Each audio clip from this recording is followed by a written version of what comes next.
Hello hi అండి, welcome to my channel MMK vlogs Telugu channel. ఇవాళైతే నేను బ్లౌజ్ స్టిచ్చింగ్ చూపిస్తున్నానండి. ఓకేనండి, మొన్న కట్ చేసి పెట్టాను కదండి, ఇప్పుడు స్టిచ్చింగ్ చూపిస్తున్నాను.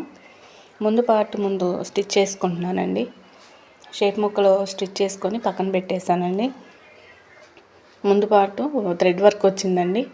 ఆ థ్రెడ్ వర్క్ వేస్ట్ పోకుండా మనం స్టిచ్ చేసుకోవాలండి. షేప్ ముక్కలు ఇవ్వండి, సింగిల్ వచ్చినాయి, డబల్ రాలేదు. డబల్ అయితే యాజ్ యూజువల్గా కుట్టుకోవచ్చండి. ఇప్పుడు సింగిల్ వచ్చినాయి కాబట్టి తిరగబడతాయండి. ఆపోజిట్ వచ్చేటట్టు మనం స్టిచ్ చేసుకోవాలి. లైనింగ్ క్లాత్ యాడ్ చేసి షేప్ ముక్కలు రెడీ చేసుకొని పక్కన పెట్టేసేసానండి. హుక్స్ పట్టి, కాజా పట్టి ఇవి కూడా పక్కన పెట్టేసానండి. చిన్న చిన్న పీసులండి, ముందు అవి పక్కన పెట్టేసుకొని ఇప్పుడు మనం మెడ నేను స్టిచ్ చేస్తున్నాను. ముందు వైపు రైట్ సైడ్ వస్తుంది కదండి డిజైన్, లెఫ్ట్ సైడ్ రాదు. లెఫ్ట్ సైడ్ దానికేమో హెమ్మింగ్ పడుతుందండి కొంచెం. ఇదేమో డిజైన్ వచ్చింది కాబట్టి మనం స్టిచ్ చేసేసుకొని తిప్పి వేసుకుంటామండి. కింద లైనింగ్ క్లాత్ పెట్టుకొని పైన థ్రెడ్ వర్క్ బ్లౌజ్ పీస్ పెట్టుకొని మనం స్టిచ్చింగ్ చేసుకోవాలండి. స్టిచ్చింగ్ చేసుకొని మళ్ళీ మనం తిప్పి వేసేసుకొని కుట్టేసుకుంటే రెడీ అవుతుందండి ఆ పీస్ వరకు. ఓకేనండి, ఇప్పుడు ఇవి కట్ వర్క్ కదండి, వాళ్ళు ఎలా ఇచ్చారో అలాగ మనం స్టిచ్ చేసుకొని ఖర్చు పెట్టేసుకోవాలండి. కొంచెం ఎక్కువ ఖర్చు పెట్టి కుట్టుకోవాలి. ఆ ఖర్చు దగ్గర కూడా క్రాస్గా కొంచెం కట్ చేసేయాలండి. ఎందుకంటే ఫోల్డ్ చేసినప్పుడు మనకి ఆ డిజైన్ పర్ఫెక్ట్గా రావాలంటే కట్ చేసుకోవాలండి. కొంచెంగా కట్ చేసుకోవాలి. చూపిస్తానండి, చూడండి. ఓకే అండి, ఇప్పుడు ఆగదామండి. అక్కడ మనం కట్ చేసుకోవాలి. కత్తెరతోటి కొంచెం కట్ చేసుకోవాలండి నీట్గా. ముందు ఆ లైనింగ్ ఎక్స్ట్రా ఉన్నదంతా కట్ చేసేసుకొని నీట్గా ఆ తర్వాత మనం డాట్స్ పెట్టినట్టు పెట్టుకోవాలండి. కట్ చేసుకోవాలి. కట్ చేసుకుంటే మనం తిప్పిన వెంటనే ఈజీగా తిరుగుతుందండి క్లాత్. తిత్తులు రాకుండా క్లమ్జీగా లేకుండా నీట్గా స్టిచ్చింగ్ అనేది మనకు వస్తుందండి. బ్యాక్ సైడ్ అయినా అంతే, ఇదైనా అంతే. బక్రం అది వేయలేదండి, కొంచెం రఫ్గా ఉంటుందని. ఇది క్లాత్ బాగానే ఉందండి. లైనింగ్ వేసేసుకొని ఇంకో క్లాత్ కూడా మనం లోపల యాడ్ చేసి పెట్టుకొని స్టిచ్ చేసుకోవచ్చండి. అప్పుడు పర్ఫెక్ట్గా వస్తుందండి నెక్. చూడండి డిజైన్ ఎలా ఉందో అలానే వచ్చేసింది. ఇది ఫినిష్ అయిన తర్వాత మొత్తం క్లాత్ అంతా కుట్టేసుకోవాలండి. క్లాత్ అంతా అదవండి కుట్టేస్తున్నాను. లైనింగ్ అది జరగకుండా ఉండటానికి క్లాత్ మొత్తం కుట్టేసుకోవాలి. కుట్టుకున్న తర్వాత మనం షేప్ రావటానికి మనం కప్స్ లాగా షేప్ కోసం మెజర్మెంట్ తీసుకొని కుట్టేసుకోవాలండి. ఓకేనండి, మూడు వైపులా కరెక్ట్గా మనం తీసుకుంటే సంఖ వైపు నుంచి ఒక 4-5 ఇంచెస్ తీసుకుంటే సరిపోతుందండి. ఇక్కడ ఉక్స్ దగ్గర ఏమో 2.5, షేప్ పట్టి యాడ్ చేసే దగ్గర కూడా ఒక 2.5 అంటే మెజర్మెంట్ని బట్టి అండి, షేప్ని బట్టి, చెస్ట్ని బట్టి కుట్టుకోవచ్చండి అది. ఓకేనా ఫ్రెండ్స్, ఇప్పుడైతే నెక్ క్లియర్గా కుట్టేస్తున్నాను. స్టాండర్డ్గా స్ట్రాంగ్గా ఉంటుందండి అట్లాగా కుట్టు వేసుకుంటే పైన. ఇంకా పైపింగ్ అట్లా ఏమి వేయలేదండి, ఎందుకంటే డిజైన్ ఇలా వచ్చింది కదండి, కట్ వర్క్ లాగా. ఓకేనండి, అందుకని అలా కుట్టేశాను. చూడండి, ఒక వీడియో చేశానండి. అది ఏమైందంటే కర్రీ చేసి పెడదామని పెట్టానండి. మసాలా కర్రీ చపాతీలోకి చాలా బాగుంటుందండి. అది పెడితే ఏమైందంటే అండి, ఫోను స్ట్రక్ అయిపోయి లాస్ట్లో రాలేదండి. ఆల్మోస్ట్ ఒక 80% అంతా వీడియో వచ్చేసిందండి, లాస్ట్లో రాలేదు. అది ఎంత ఫోన్లో వీడియోస్ వెతుకుతున్నా కూడా మాకు దొరకలేదండి. ఎడిట్ చేసి పెడదామని తర్వాత గుర్తుకొచ్చిందండి స్ట్రక్ అయిపోయినట్టు. ఆన్ చేసి పెట్టాను కానండి వీడియో అవ్వలేదు.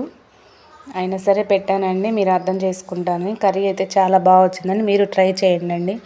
మిల్ మేకర్ పొటాటో వేసి పచ్చి కొబ్బరి, నువ్వులు, సోంపు వేసి చేశానండి మసాలా కర్రీ. చాలా ఫ్లేవర్ బాగుంటుందండి, చాలా బాగుందండి కర్రీ. తప్పకుండా మీరు ట్రై చేయండి, త్వరగా అయిపోతుందండి కర్రీ చేసుకోవటం. ఇప్పుడు చూడండి షేప్ కుడుతున్నానండి, జస్ట్ బాగా వచ్చిందండి. అవి కుట్టిన తర్వాత షేప్ పట్టి యాడ్ చేసుకోవటమేనండి. ఇంకా మనకి కప్స్ లాగా వస్తాయండి, అప్పుడే అర్థమైపోతుంది షేప్ ఎలా వచ్చిందనేది. మీరు చూసుకొని స్టిచ్ చేసుకోండి. ఓకేనండి. ఇప్పుడు షేప్ ముక్కలు యాడ్ చేస్తున్నానండి. ఓకే అండి. వీడియోని అయితే చూసిన వాళ్ళు, కొత్తగా చూస్తున్న వాళ్ళు సబ్స్క్రైబ్ చేసుకోండి.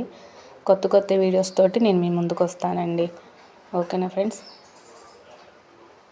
చాలా పెయింటింగ్ అవి వేసేదాన్నండి. వేసిన శారీస్ ఉన్నాయి, చూపిస్తానండి మీకు ఎప్పుడన్నా. వీడియో తీసి చూపిస్తాను. వర్క్ చేసినవి కూడా ఉన్నాయండి. బ్లౌజెస్ అయితే నేనే స్టిచ్చింగ్ చేసుకుంటూ ఉంటానండి మ్యాక్సిమం. బయట అయితే అసలు ఇవ్వను. ఓకేనండి. ఇప్పుడు షేప్ పట్టి అవన్నీ రెడీ చేశాను. అదిగోండి అట్లా వచ్చిందండి, బాగా వచ్చింది. ఇప్పుడు ఉక్స్ పట్టి, కాజా పట్టి మనం సెట్ చేసుకుంటే ముందు పార్ట్ వరకు క్లియర్గా అయిపోతుందండి. రైట్ సైడ్ వస్తుంది కదండి, దానికి హెమ్మింగ్ పట్టి వేసుకోవాలి. హెమ్మింగ్ పట్టి వేసానండి. వేసేసి ఇప్పుడు ఉక్స్ పట్టి, కాజా పట్టి వేసేసుకుంటున్నాను. ముందు పార్ట్ వరకు క్లియర్ అయిపోయింది. ఓకేనండి. బ్యాక్ సైడ్ పట్టి ఇవన్నీ చూసుకోవాలండి. ఇంకా హ్యాండ్స్ ఇవి ఉంది కదండి, ఇదైతే పర్ఫెక్ట్గా అయిపోయింది. బ్యాక్ వైపు కూడా అంతేనండి, చూపిస్తాను ఇక్కడ.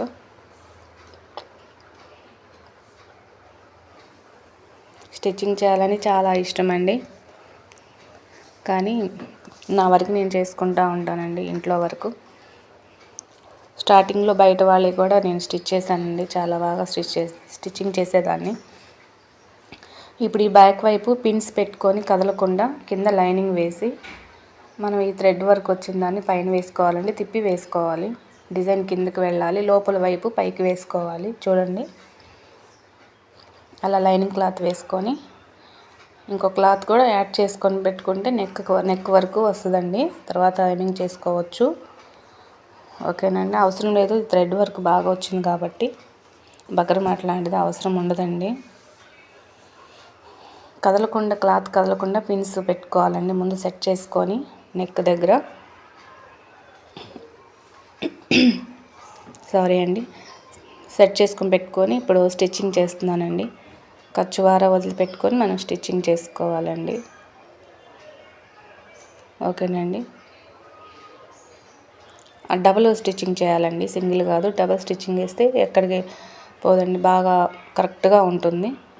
ఇప్పుడు మనం డాట్స్ పెట్టుకోవాలండి. మనం సిజర్ తోటి కట్ చేసుకోవాలి. కట్ చేసుకుంటేనే ఫోల్డ్ చేసినప్పుడు నీట్గా పర్ఫెక్ట్గా వస్తుందండి. మరి ఎక్కువ ఖర్చు ఉన్నా కూడా ఫోల్డ్ చేసినప్పుడు రాదండి. ఎంతైతే కావాలో ఖర్చు అంతే ఉంచుకోవాలి. తిప్పి వేసుకున్నప్పుడు మనకు నీట్గా రావాలి కదండి, దానికోసం చెప్తున్నాను. ఓకేనా. నేను సిజర్తో అలా కట్ చేసుకున్నాను.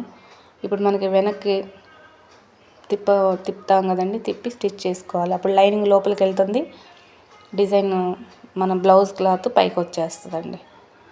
ఓకేనండి. ఇప్పుడు కూడా నేను డబల్ స్టిచ్చింగ్ చేస్తానండి. దాని మీద డబల్ స్టిచ్చింగ్ చేస్తే కనపడదు, స్టాండర్డ్గా ఉండిపోతుంది, స్ట్రాంగ్గా. ఓకేనా ఫ్రెండ్స్. చూడండి, సింపుల్గా అండి కుట్టుకోవడం, హెవీగా లేకుండా. ఇప్పుడు మగ్గం కూడా ట్రెండింగ్ తగ్గిపోయిందండి. థ్రెడ్ వర్క్ అనేది ఎక్కువ ట్రెండింగ్లో ఉంది. ఓకేనా ఫ్రెండ్స్. చూడండి, ఎప్పుడన్నా డౌట్ వచ్చినప్పుడు ఇట్లాంటి వీడియోస్ చూసి స్టిచ్ చేసుకోవచ్చు అండి. స్టిచ్చింగ్ ఈజీగా చేసుకోవచ్చు. పర్ఫెక్ట్గా అయిపోయిందండి బ్యాక్ సైడు. ఇప్పుడు హెమ్మింగ్ పట్టి, వీప్ పట్టి కుడుతున్నానండి. కుట్టేసి మళ్ళీ ఖర్చు మీద ఇంకో కుట్టు వేయాలండి. అలా నీట్గా మనం క్లాత్ని సర్దేసేసుకొని స్టిచ్చింగ్ చేస్తే వీప్ పట్టి నీట్గా కుదురుతుందండి. ఓకేనండి. ముక్క కొంచెం చాలకపోతే హ్యాండ్స్కి యాడ్ చేసుకుంటున్నానండి. కొంచెం ఖర్చు అనేది ఎక్కువ పెట్టుకుంటున్నానండి నేను. ఓకేనా ఫ్రెండ్స్. చూడండి, అలానే పై క్లాత్కి కూడా బ్లౌజ్ హ్యాండ్స్కి యాడ్ చేశానండి. ఒకవేళ చాలకపోతే మళ్ళీ ఎందుకులే ఇబ్బంది, రిస్క్ అని. బ్లౌజెస్ చాలా రోజులు ఉండిపోతాయి కదండి, ఖర్చు పెట్టుకుంటే మనకి ఎన్ని ఇయర్స్ అయినా ఆ ఖర్చు అడ్జస్ట్ చేసుకుంటూ యూజ్ చేసుకోవచ్చు. అందువల్ల యాడ్ చేసుకుంటున్నానండి. ఖర్చు అంతా లోపలికి వెళ్ళేటట్టు కుట్టుకోవాలండి. అవి కూడా డబల్ స్టిచ్చింగ్ పడుతుందండి. స్ట్రాంగ్గా ఉండాలంటే మనం అట్లా డబల్ వేసుకోవాలి. ఇప్పుడు హ్యాండ్స్ కూడా అంతా జాయింట్ చేసేసానండి. అదే చెప్తుంటండి, ఫోన్ స్ట్రక్ అవుతుంది, అందువల్ల కొంత మిస్ అవుతుంది. ఓకే ఫ్రెండ్స్, బాయ్ అండి.